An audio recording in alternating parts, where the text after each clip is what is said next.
I'm Sharon Lamb, and I've lived in Palm Harbor since 1975. For many of those years, I've been a member of the Palm Harbor Historical Society.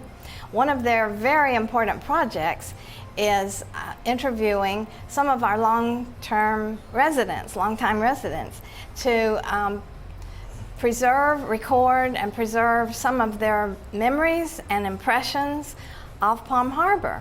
So, as part of that project, we're here this morning with Don Hirt, owner of Your Claim to Frame, and he's going to tell us about his business, of course. But before then, let's go back to the time before you came to Palm Harbor in 1979, and tell us about where you were born, where you grew up, a little bit about that.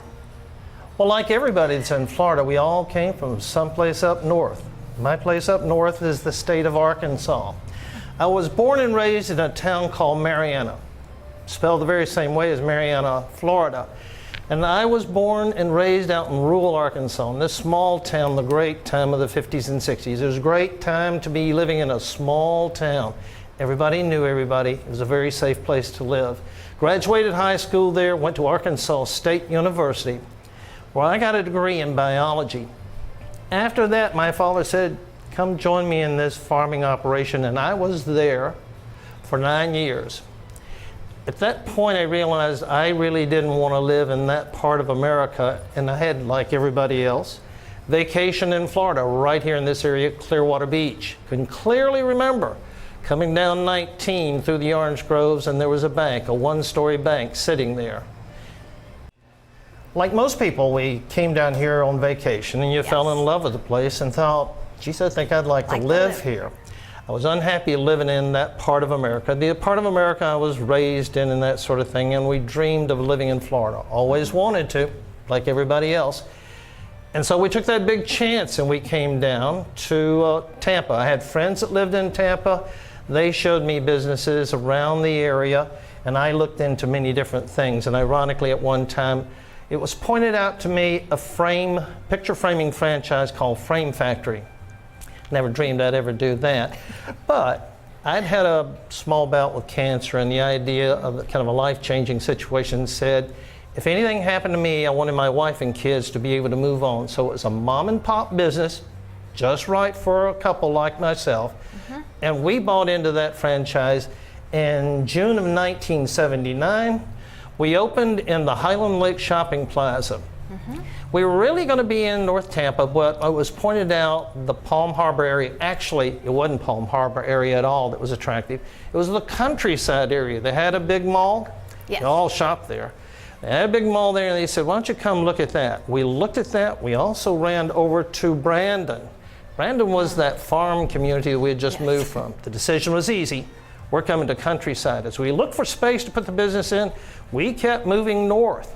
Highland Lake Shopping Plaza and the Palm Lake Shopping Plaza. Only two shopping plazas in Palm Harbor. Everything surrounded by orange groves. Orange groves to the south, the east, the west. It was an orange grove city with two shopping centers in it.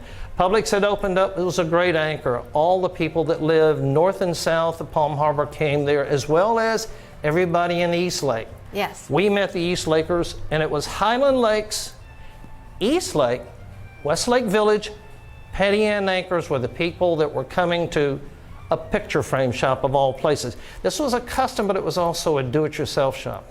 Customers would come in, would help design it up. We'd go back, cut molding, and they would do the hammering and nailing, and they'd put it together. I said, nice. We sold as much picture framing as we did. Sold as much good therapy as we did picture framing. Yes. We weren't nearly as expensive as an analyst. Well, that was 1979. We were in that location for 11 years, and I actually opened a second location, what is now Northwood. But after a while, I came to the realization that sitting in a shopping center, you were renting a space just as if you were in an apartment. At the end of that month, you didn't have anything to show for it. I wanted to own my own building. I consulted 3 people about a location in Old Palm Harbor. I talked to friends of mine, my oldest friends that are in this business. We pulled up right on the front of this lot. And I said, I'm thinking about buying it. They said, geez, you know, you're not on 19. You better be careful. I talked to my banker, took him to lunch, and he said, Nothing has ever happened in Old Palm Harbor. It's probably not going to. The third person I talked to was a customer of mine. He was Jack Eckert's real estate man. And as we sat at the front, I parked out front and I said, his name was Don as well, I'm thinking about buying this spot. He looked at it and turned back to me and said, do it. And I said, why? He said, you're a destination location. I bought the property, had the great fortune of having a builder, Dave Brandon, a very young guy, I think Dave was 35 at that time, and met up and liked the guy immediately. We agreed on the building of the thing, and Dave Brandon was a person that helped me throughout the whole building process, which can be kind of complicated. The building that you've seen we're inside your claim to fame. There was really nothing downtown Palm Harbor on Florida Avenue, the next street over.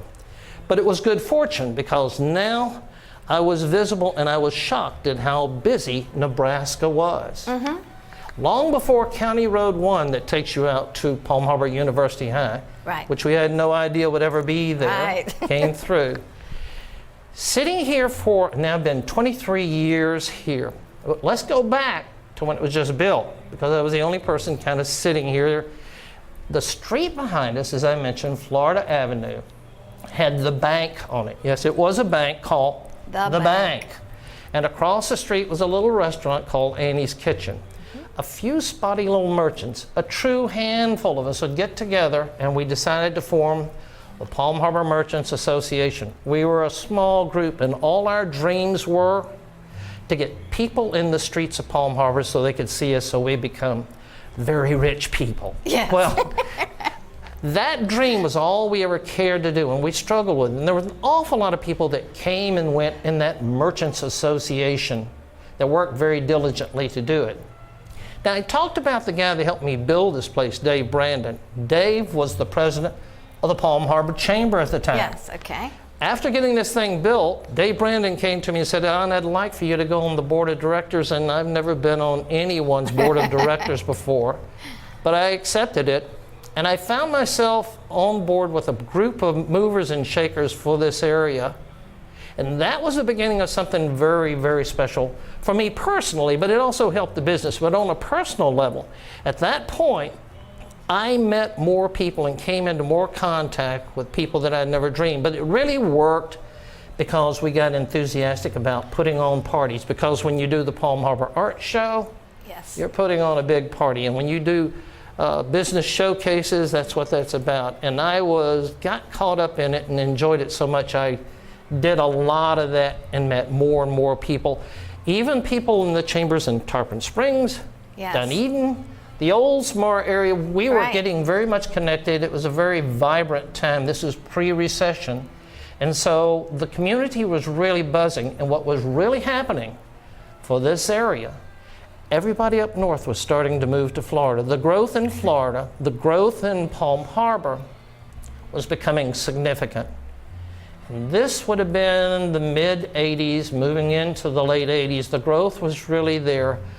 The streets next door to us, which is the Florida Avenue, and the merchants were there. We met a lady named Winona Jones, and Winona was head of the Palm Harbor Historical Society. Right. She came to our meetings and talked of a vision she had, taking the Merchants Association, taking the Historical Society, bring them together in a concept called Main Street, and she had made all the groundwork talking with Palm Harbor County government. Yes. That union took place. I, along with a bunch of other people, went to Orlando, made a presentation to the Main Street group who made their decisions as who would be awarded those programs. Palm Harbor Main Street was the first unincorporated area to be a Main Street. It was a great victory for us. We were extremely happy about it. We formed together and we started making great plans and putting on a lot of shows that came to bring Old Palm Harbor visible to others. Yes. But there's this great working relationship between the Palm Harbor Chamber and Palm Harbor Main Street. And that's what's really kind of built this community up. This area was making its changes as it was everywhere. Countryside Mall was still the place to go. But out on 19, shopping centers were expanding, and shopping centers went up and down the street. In '79, when we opened, there was no light at Nebraska in 19.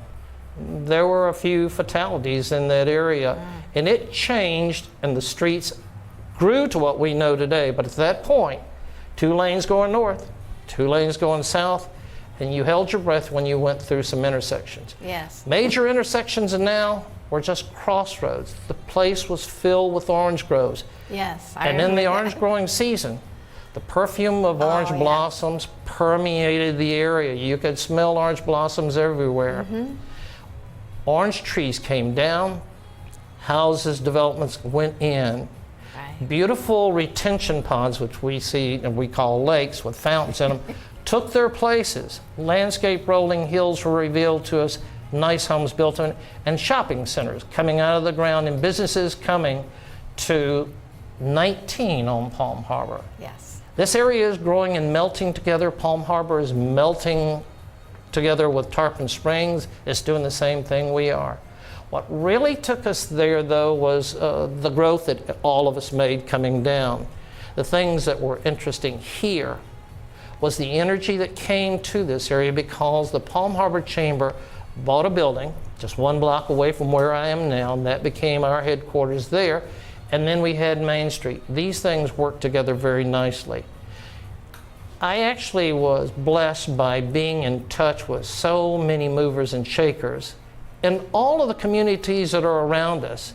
And while we are separate communities, at one point we all do see ourselves being the West Coast Pinellas area, which has always been a big blessing. The other thing that we saw taking place was East Lake. Right. Sharon, you and I remember cows grazing on the area that is the Boot Ranch Shopping Center, and that Boot Ranch that is out there sat in the middle of that pasture. Yes. The big boot. The big boot, exactly. East Lake Woodland was stuck out in the country. Right. And they now were coming to this area. Oldsmar has grown. Getting back, I'm jumping back to 1979, the 80s. The areas around us, as I said earlier, was Highland Lakes, Westlake, and Patty Inn. Those neighborhoods saw other neighborhoods growing up next to them. The growth has been great quality, that is, beautifully landscaped areas. We've had the good fortune of new vertical north-south arteries. Right. 19 continues to be worked on as the caseload of traffic on it goes that way. Right. Belcher Road has made it all the way through. Alt 19 is going through. The addition of Palm Harbor University High School was a great boon to this area. And I clearly remember one of the realtors in a club I was in said as soon as that school opened up, property values went up by 20%. People, as a realtor, there were people I was told that were selling their houses in other areas just to get their kids into that school. Oh, yes. So the area has been very vibrant for many reasons, and everybody feels that way about their home, or at least they're as lucky as we are, they feel that way about their home. This has been a great place in my life. The 2 most interesting years of my life were the first 2 years we were in Florida.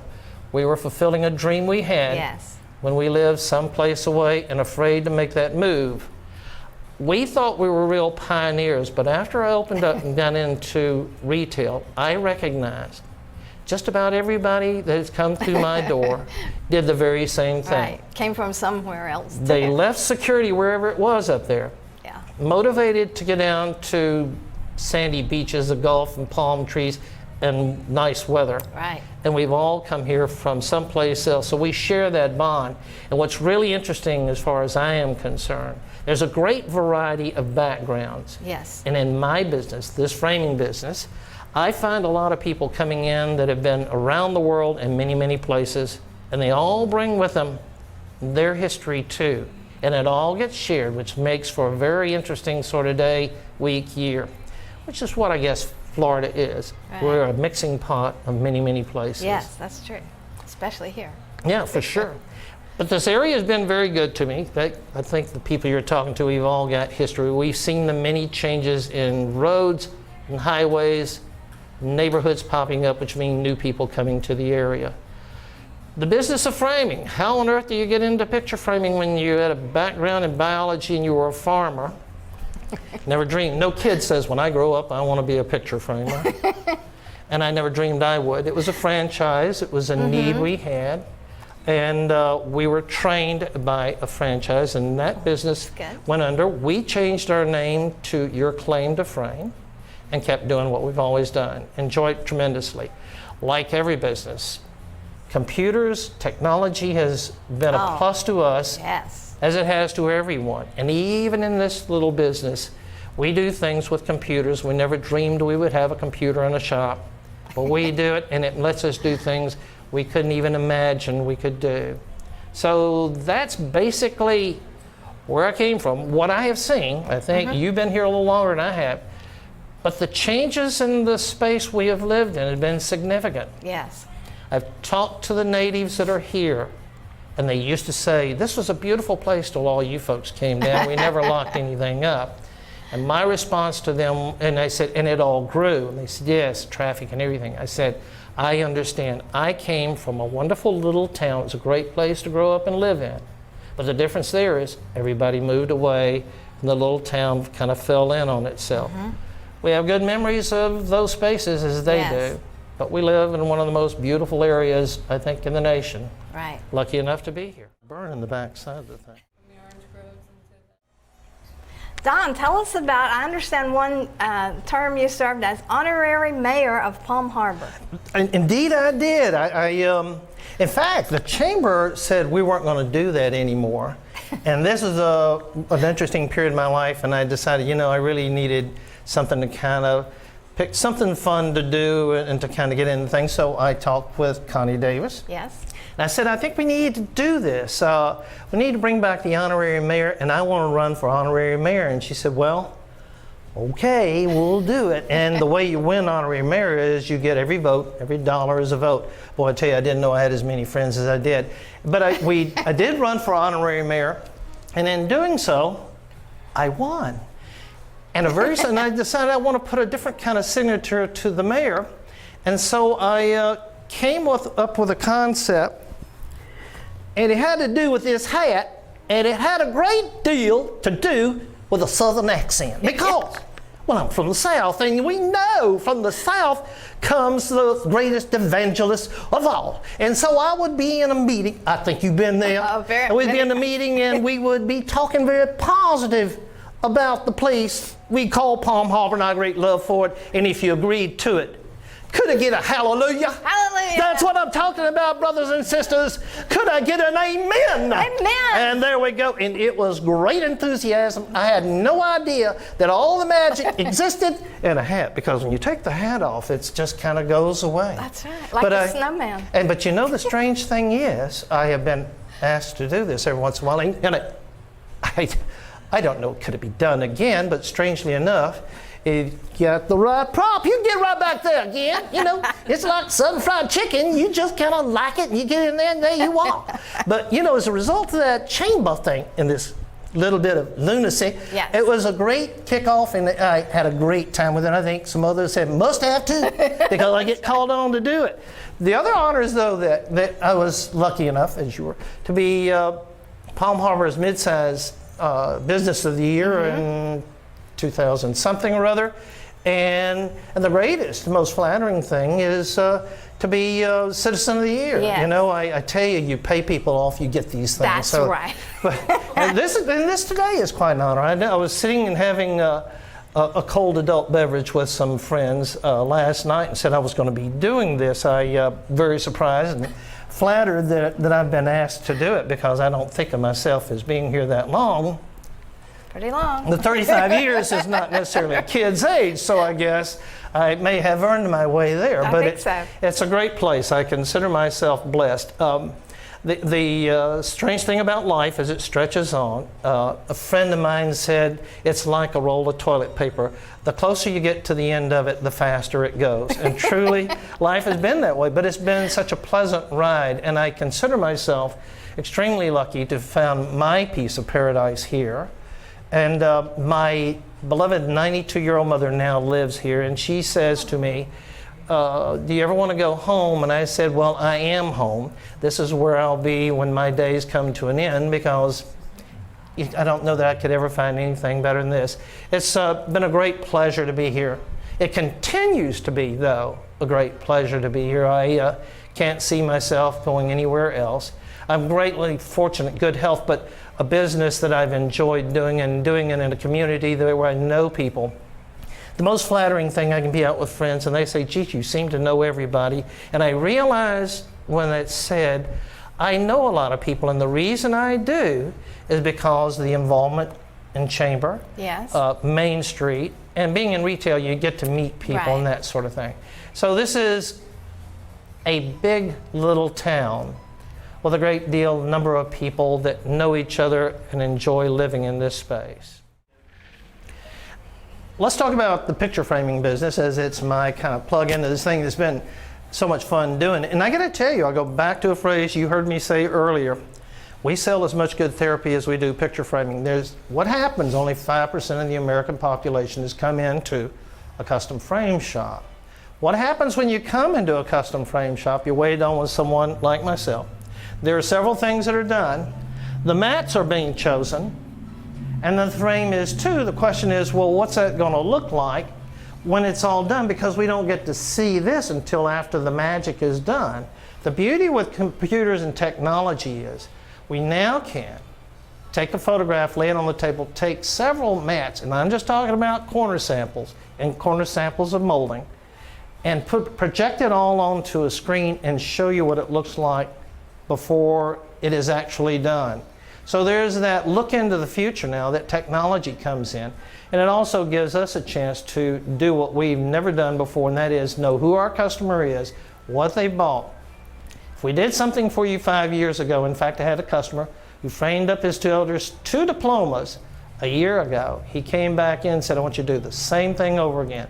Because of technology, I can see back what I did. Well, let's talk about a few things that are here, and this is some histories of Palm Harbor. This poster is the 25th Palm Harbor Arts and Craft, and there was a time when we had posters and t-shirts for every event. We don't really do that as much as we did before, so you can almost say that this is a collector item. The other thing that is being talked about as a revision downtown is the Taste of Palm Harbor. This was done by Palm Harbor Junior Women's, and they're no longer doing it, but others are giving it a shot and are thinking of doing it. This poster was one of those posters done for the Taste of Palm Harbor. Great event. It's all downtown on Florida Avenue. If you've never been downtown on Florida Avenue for any event, you're missing a beautiful location, because it is. You're downtown.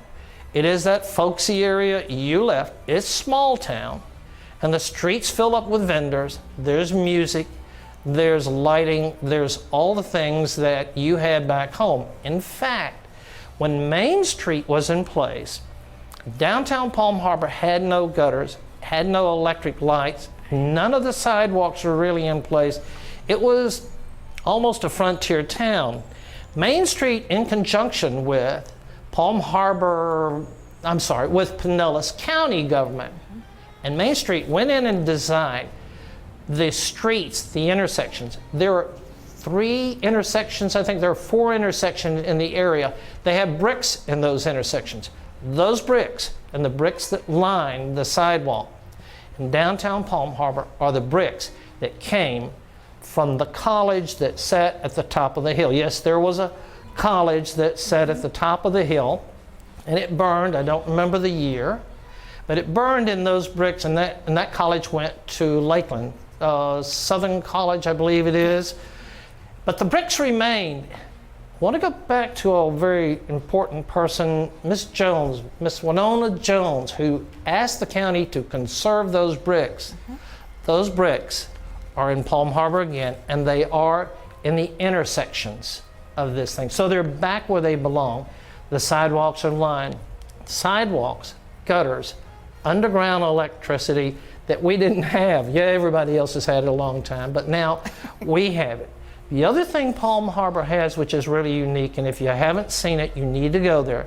At the top, on the east end of Florida Avenue, where County Road 1 and Florida Avenue meet, look to the west. You see old Palm Harbor stretch out, and the Gulf of Mexico is shimmering in its blue wonder right out in front of you. You got the Gulf of Mexico, you got Palm Harbor lined with trees. This is a very, very special place. The area has also the charm of the White Chapel, which was built by the county. It's a meeting hall now. The White Chapel is there, and there've been, gosh, I think there's a wedding every month or every week probably there. The White Chapel was the Methodist church, the original Methodist church in Old Palm Harbor. And it has been restored. The interior it was years ago. The exterior pristine, beautiful, and white. It is the popular place. Most people want to get married in that area. So the area has made its great growth. But it's been kind of careful growth. We're not that community where there's door after door of businesses, one retail after another. In fact, we're pretty much an office park for a wonderful partner that is here in Global Software. A lot of people down here, but we have some of the best restaurants you're going to find in Pinellas County. If you've never had flowers done at Iris and Ivy, you're missing one of the great designers in that area. Brenda Brown has been a person in Main Street. She was here years ago when, well, geez, we both were a whole lot younger then. But she is still there and running that business to the great quality she always has done. What's in the future for downtown Palm Harbor? We don't know. What had been talked about, what had been dreamed of, is that the development that is on Main Street might, if we're fortunate enough, move its way all the way to the Gulf in an area that is now kind of residential. Will that happen? I don't know. But if it maintains the quality we've seen in the past, with the enthusiasm of the leadership that has been here for a while, it may be here. Hey, I kind of got away from picture framing, but I forgot what I do for a living. But these are some of the things that I do. I invite you to come in to go, if you don't even come here, and which should. If we didn't frame it, you shouldn't claim it. We'll show you what it looks like before it's done. You're going to know the price of everything before it's done. I'll show you some of the ways we do this magic. Yeah, I don't usually let many people know how we do it. But with the magic of the cameraman and everything, we can go to the back and I'll show you some of that sort of stuff. Ready? Let's go to the back. Well, okay, here we are in the back, and so I'm going to share a little of the magic. You're going to get part of the magic because, unfortunately, we're having a little bit of an electrical problem and I can't show you this piece of equipment working. However, you're going to see how we do some of the stuff we do. I'm standing in front of a computer that is the Mat Designer. In the past, and even as we speak, there's a great number of frame shops that are still doing it the old way. That is, using the tried and true equipment, a mat cutter, that we've all used and has been used for decades. However, technology came into this business, and what you're about to see is the way some of us cut mats today. We go to the computer screen. The program Mat Designer is one that I can open up. We're going to design up a mat. Let's talk about what a mat is. This portion is the mat. Now this design is kind of unique because the piece of art is sitting on top of it. Most of the cases, we cut an opening and we put the picture in behind. We're going to prepare to cut an opening for a picture to go in behind. Let's say that our opening is going to be an 11 by 14. We've all used that keyboard, but when you look at the picture, we're now going to see, and I want the outside dimensions to be 5 inches. And voila, I've got a picture of what it's going to look like. And I can say I want it to have several openings. I'm going to put 4 openings, and I'm going to make this one rather wide. And you see it happening right in front of you. But if a rectangle is too passé, we want something that's really different. We'll do it this way. We'll just choose to go into a category of things to be done, and we're going to cut something that looks like that. All of this can be done, and even after it's done, I may want to put something in the bottom corner of this. In fact, I really want to have a bird flying in the bottom of it, and so I can cut an image right into the mat. We can put letters in mat. All of this we could never have done without the use of technology, and not everybody's doing it in this little small business that I'm in. Very few people are doing that sort of thing. Now that we have it designed, how we're going to cut it, this is the actual mat cutter, And what is done is the mat board is selected. It goes into the cutter. And unfortunately, as I said to you, I can't get it to run because our compressor is down. This is the actual head. So I have a working robot here. When I punch cut, I'm going to go to the screen that now lets me cut it. If you're seeing this, it's going to cut the bottom mat first. It will cut one. I'll turn it on. This head would come over and make every cut I need. Then we would progress to the next mat. See it change. Whoop. See, it's going to let me do it. It keeps changing and goes to different mats. When we get to the final mat, we're going to cut the bird in as well. So these are some of the things we do with a mat cutter. Okay, so that's a snippet of mat cutting. The versatility of it is what we like the most. Yeah, you can do so many different interesting things with it, and it's all because of technology. We're lucky enough to have it. But then most people think the back of a frame shop is a woodworking shop. They think we get raw wood, we cut it, we paint it, we shape it. Wrong. There is no woodworking shop. We buy molding. I'm going to show you in just a few minutes the way it comes through our back door. We do miter it, we cut it, and we put it together. Then we come up with a design. You were the customer. In fact, I'm going to show you a piece. Customer came through our door with something. She said, I want to frame this piece that I brought from Key West. And what she handed us was this item. It's a coat hanger. I mean, yeah, I have done coat hangers. I've done guns and pacemakers. The question is, what's the most unusual thing you've done? I've done some pretty unusual things. The guy handed me a pacemaker, and I said, what is this? It looked like a Zippo lighter. He said, that's what's been keeping me alive for years. This is my pacemaker, and I got a new one, so we framed his pacemaker. But in this case, customer walked in with just this, and we talked about what we were going to do. We chose the matte colors, and I cut them in a fashion so we're showing the star and everything else that came with it. She then chose a frame. We looked at the frame together, and she wanted a rustic kind of Key West looking feeling out of the thing. Here's what it looks like when you put it together.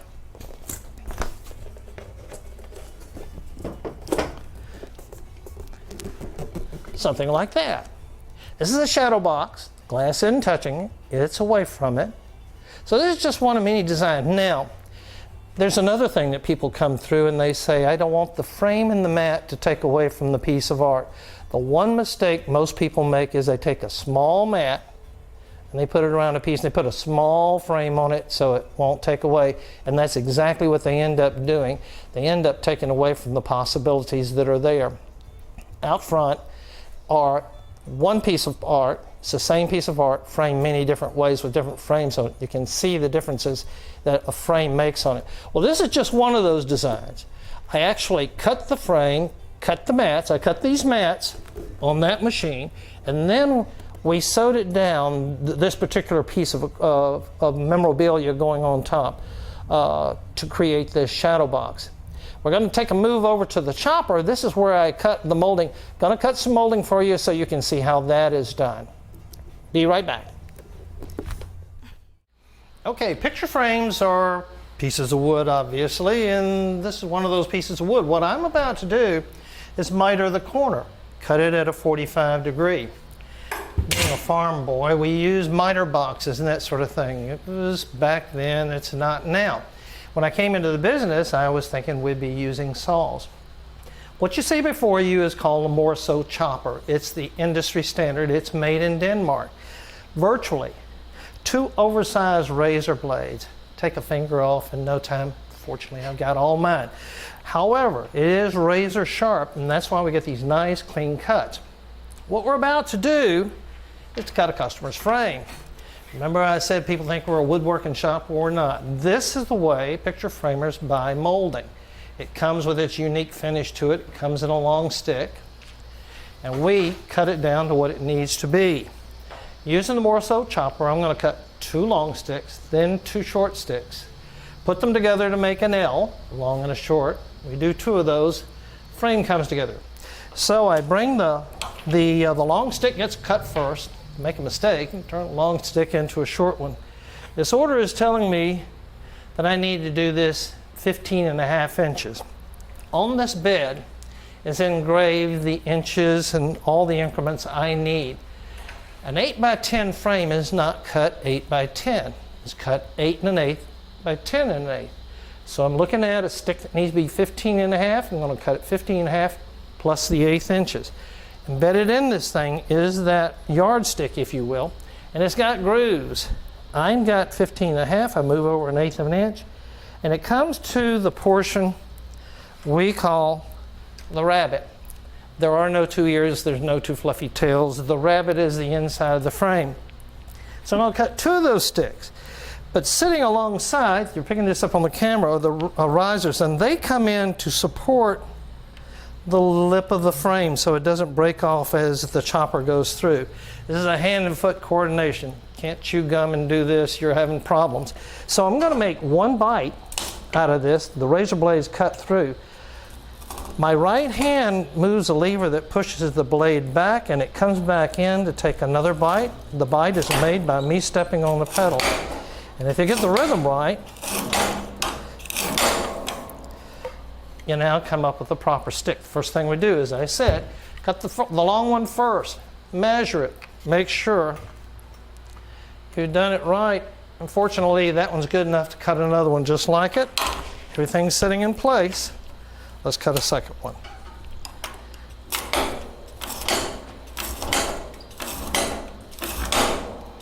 Okay, so we've got 2 of the long sticks cut. It's now time to cut 2 of the short sticks. Going to do it in the same fashion we did the long stick, except shorter. It's now 13.5. Going back to the portion of the thing that tells me where 13.5 is, 1/8 of an inch. This gizmo is the stop. I bring it right up against it, lock it in place. Why do you cut multiple times? Well, remember I said we've got literally razor blades here? Mm-hmm. The more cuts I put into it, the smoother it is. Okay. The smoother it is, the better the fit. A frame fits up according to how it is put together. And if we go one time through it, that blade has to go through the entire thing one time. I'd have to stand up, look like I'm cranking a Harley Davidson or something. So the smaller number of bites, it's the precision, sort of a little more precise, and you get a smoother cut to the thing. So this cut finishes the cutting portion of my customer's frame. So we got 4 sticks of wood. Let's put the 4 sticks of wood together. We're going to do that with a miter vices. I actually glue the long and the short together, creates an L shape. We do 2 of those, as I said earlier when I held my hands up to create the frame. So the molding is done. We're going to take a long and a short.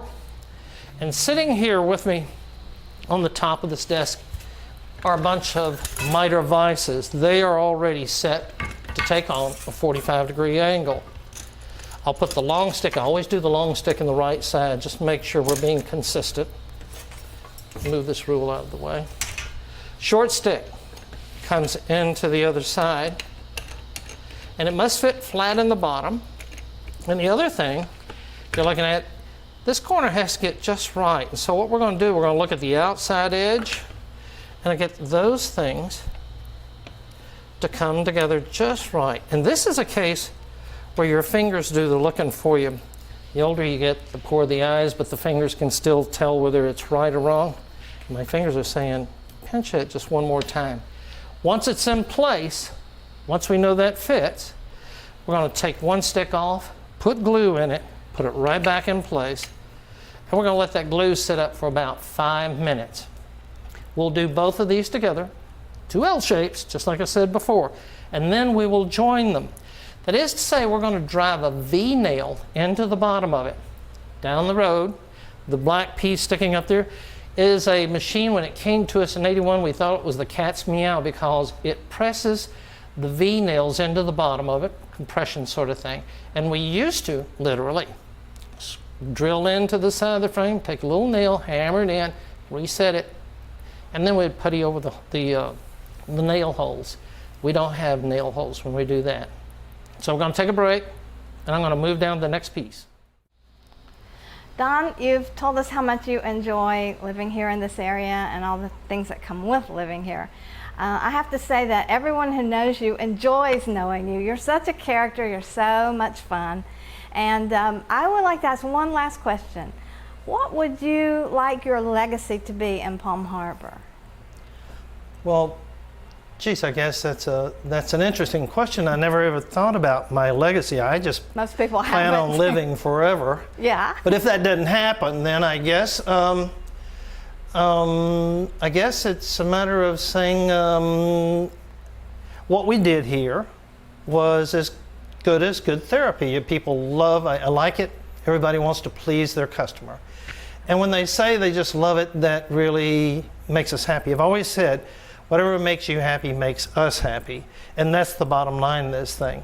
This is a great place, and every one of us are saying the same thing. And it has been asked of me if you could kind of change things, if you could go back and hold on to something, what would that be?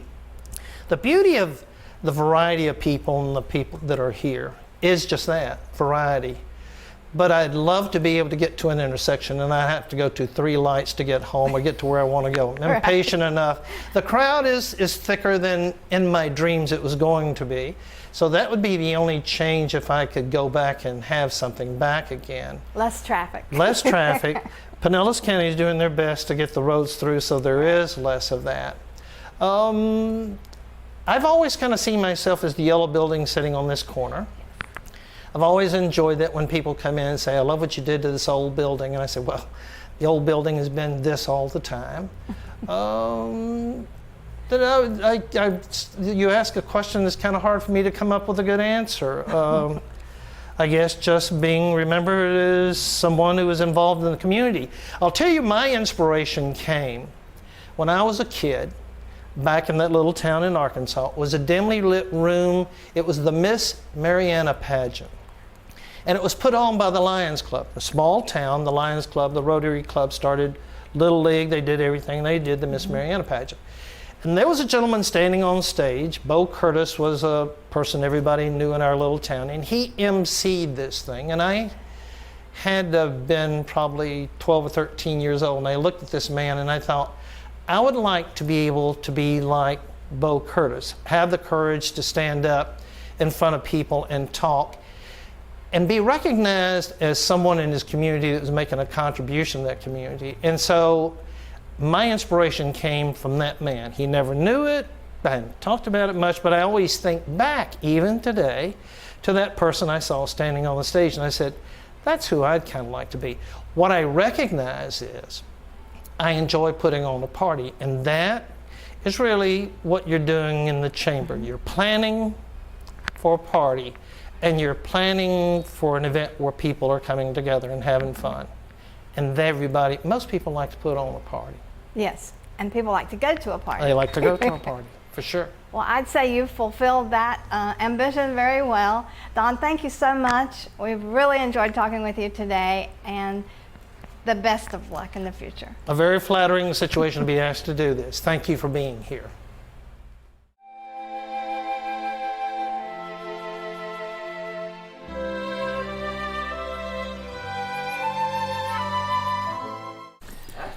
Most people come into a frame shop, they've walked in the door with a piece of art and they're usually not certain what they want to do with it. Well, this is decision time, and this, the design counter, is where we make those decisions.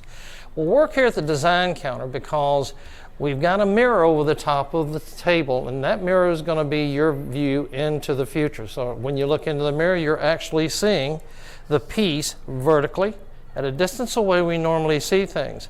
Our first step, let's choose some mats to go around the piece. So I've chosen a couple of mats that we're going to use, and when you look into that mirror, what I'll do is I'll put the mats down to start us off.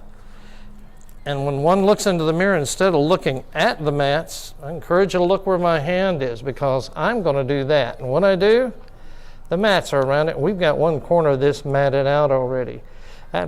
Notice the way the mats are there, the same two colors used, but if I reverse them, everything changes very dramatically. So you can use some colors and change them up, two different presentations of the same color mats.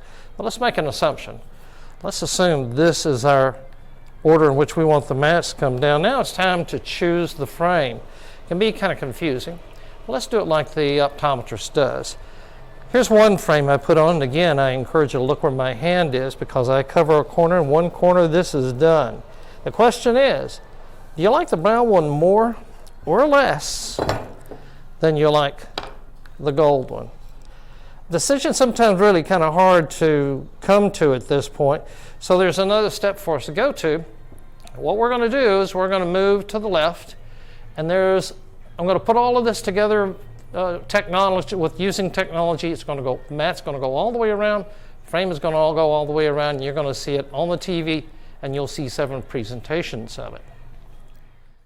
Okay, so we looked under the mirror, and we had an opportunity to see something kind of like this, made some basic decisions as to the color of the mats and the frame. We actually looked at 2 frames, but the idea now is, could we see what it's going to look like before it's actually done? With technology today, we can. I'm standing underneath a camera that is above me. I have taken a snapshot of everything that was laying on the table, and everything was the piece of art, the 2 mats. Shoot, I even threw in 2 frames. And I have put them together, and with a very special sort of program, I can show my customers what the finished product is like. And in fact, let's take a look at the TV. I've already kind of put some things together. Okay, we've actually put a frame all the way around it and the mats, and we did that with the use of technology. Actually, just took a picture of part of the frame and sampling the mat. Here's what that piece of art looks like with a green mat on top and a brown frame. But before we did that, we were looking at a gold frame, and this is what that very same piece looks like with a gold frame on it. And so the question might be, what if we reverse these mats and turn them over and the bottom mat became the top mat? Well, it looked like that. So you see, we can actually see these things occur before anything has been cut and taken away. But what if we wanted to see the 2 of them side by side to compare it? Easy to do. So now you're seeing things done before they're actually done.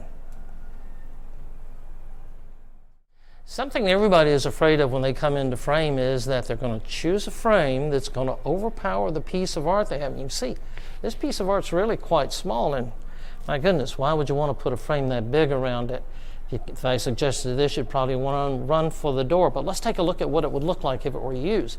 Corner samples are deceptive. They look large when I hold it in my hand, but here is the actual frame in use, and as it sits alongside itself, it looks really large, but then once everything takes place, continuity takes place, even for something as small as that does. Kind of hard to see into the future. That's what technology is helping us do today. It's helping us to show you what it's going to look like before it's done. By the way, you want to make anything look important? Let's go over here and take a look at some things. As I just said, most people have difficulty with larger frames. They seem to overpower. Look at what happened on the wall above us. It's the same piece of art with the same color mats. Everything is exactly the same size, with the exception, of course, of the frame. There are 3 different presentations, same piece of art, same mat colors, same size. But as you can see, one looks like, okay, you got it framed, and then things start to become a little more grand. The center frame piece is actually framed with that molding. And you can see the completed thing there. But there's the corner sample in hand. Looks kind of large here in my hand, but looks appropriate as we look up to it. And the finished product is there. That work? As I just said earlier, one of the objections everybody has is I don't want the frame to overpower. This corner sample looks rather large to you because it's hard for us not to see the difference in the size of the outer perimeter and the inner perimeter. But as we look above my head, there are 3 pieces of art. All 3 of these pieces of art are exactly the same. They're the same subject with the same size mats, the same colors. What we're seeing on the very first one is a small frame around it. The piece in the middle is actually done with the frame I was holding in my hands. And you can see while it looks large as I hold it up, when it's used around the frame, everything works out.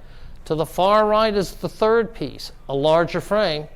The presentation is significantly different. It's the same piece of art, but a much more grand sort of look. The one thing every framer hears is, I don't want the mat and the frame to overpower. But with some design technology, not technology, just design, you can actually make a 37-cent stamp look pretty important.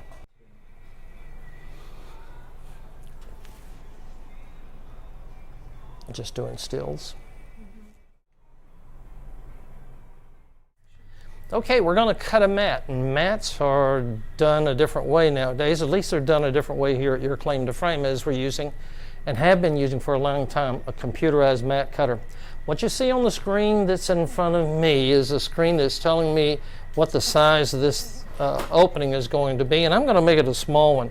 I'm going to call this a 5x7, and we're going to give it about 3 inches of mat around the piece. And if you'll notice, it's starting to show up here what it's going to look like, and that's the opening we're going to have here. If we decided we wanted to do something different with it, we'd just change some of the parameters, and our mat would change for us. Now, this is showing 2 mats. We're actually going to go ahead, and I'm going to make it cut just one opening, and we're going to cut one right here in front of you, and we go to the cut screen. Let me do this again. There we are. We're going to the cut screen. This is the machine that's going to do the cutting. It's going to take place right here in front of us. I have taken a piece of mat board. In this case, it's a black one. Put it in its proper place, and I click on the button to tell it, let's get ready to cut a mat. It's ready. We turn it loose and start to cut.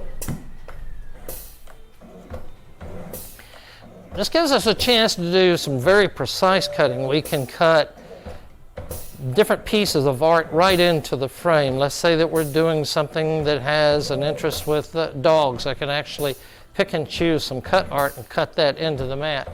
This mat, though, is an oriental cut mat, and while I'm doing something else, it's doing its job. Virtually, it's a frame shop robot.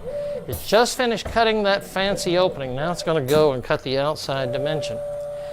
We can adjust these things in many different ways, giving us a really interesting and desired look. With a little bit of time, and it doesn't take much time, as you can see, we end up coming up with something that looks like this. All done very quickly and done precisely. Okay, another little demo. What we're going to do with this one, we're going to cut an opening, but let's say we wanted something with a blue jay in it. So what I've done is we're back to cutting an opening. I'm going to change this opening. Wait a minute. I've selected blue jay. I actually went into the cut file and I've brought out a blue jay and I've plopped him onto the thing. So there's our blue jay. But we're going to change our mat. Let's do something different. You want to cut the sound off and pick it back up? So you take that compressor out.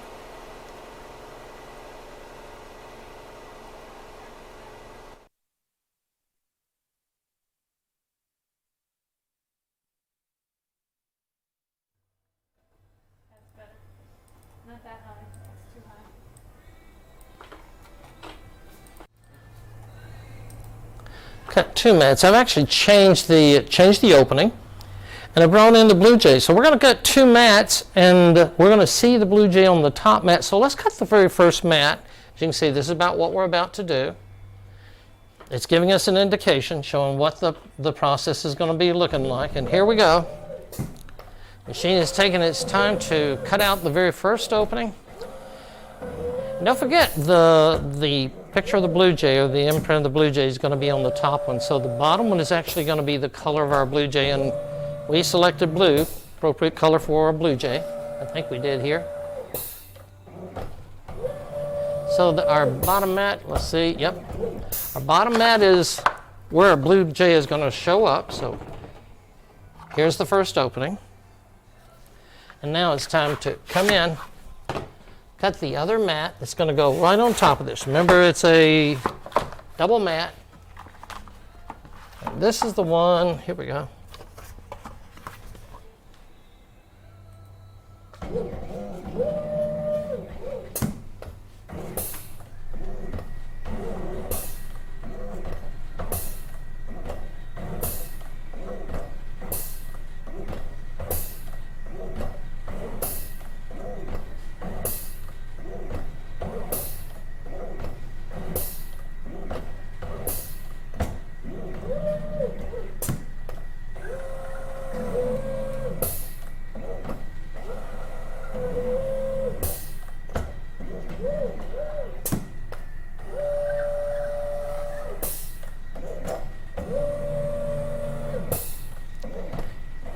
finishing up the top mat, and what we do at this point after it comes off the mat cutter, take it out.